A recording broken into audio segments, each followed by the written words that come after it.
కుదిరితే కూడా వస్తాను ఇక్కడ ప్రమోషన్ కోసం అన్నారు, కుదరలేకపోయింది, ఏం చేయలేని పరిస్థితి అంతే. మూర్తి గారు, ఇప్పుడు జస్ట్ 2-3 రోజుల ముందు రిలీజ్ అవ్వటం అనేది సినిమాకి ప్లస్ అనుకుంటున్నారా, మైనస్ అనుకుంటున్నారా?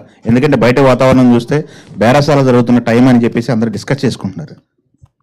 అంటే ఒక రకంగా చెప్తే జనరల్ సినీ గోయర్స్ ఆ బేరసారాలు పంపకాలతో పని లేని వాళ్ళు అండి. జనరల్ సినీ గోయర్స్ వస్తే సినిమాకి అద్భుతంగా ఉంటుంది. బట్ మీ అందరి దయ వల్ల నాగేంద్ర అన్నలాగా అనేక డౌట్లు క్రియేట్ చేయడం వల్ల అది పొలిటికల్ యాంగిల్ అనిపిస్తే వాళ్ళు పంపకాల్లో ఉంటే నష్టం అవ్వచ్చు. బట్ సినిమా రిలీజ్ అయిందో చూద్దాం. ఓకే, మీ సినిమాలో హీరో ఉన్నాడంటే విలన్ అయిన వాళ్ళు కంపల్సరీ ఉంటారు. విలన్గా ఏం చూపిస్తున్నారు, ఏ పరిస్థితులు చూపిస్తున్నారు? వ్యక్తులనా, పరిస్థితులనా? విలన్ ఎవరు దీంట్లో? నా సినిమాలో హీరో కూడా విలన్ అవ్వచ్చు కదా. ఓకే, చెప్పలేం. ఓకే, సినిమా చూసి మీరు చెప్పాలి ఏమవుతుందని. ఓకే, ప్రస్తుతం ఉన్న సినారియో ఏమనిపిస్తుంది? మీరు పరిస్థితుల పైన, సమకాలిక రాజకీయాల పైన చేశారని సినిమా అని చెప్తున్నారు కదా, ప్రస్తుతం బయట నడుస్తున్న సిచ్యువేషన్ చూస్తే మీ కామెంట్ ఏంటి?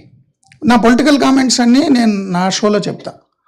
అది సినిమాకి మళ్ళీ out of context cut and paste వాడితే సినిమా దెబ్బతింటుంది. వీళ్ళిద్దరు సురేంద్రనాథ్ గారు. అందుకని నేను నా professional take, as a professional political journalist, నా టేక్ ఎవ్రీ నైట్ 9 PM చెప్తూనే ఉంటా.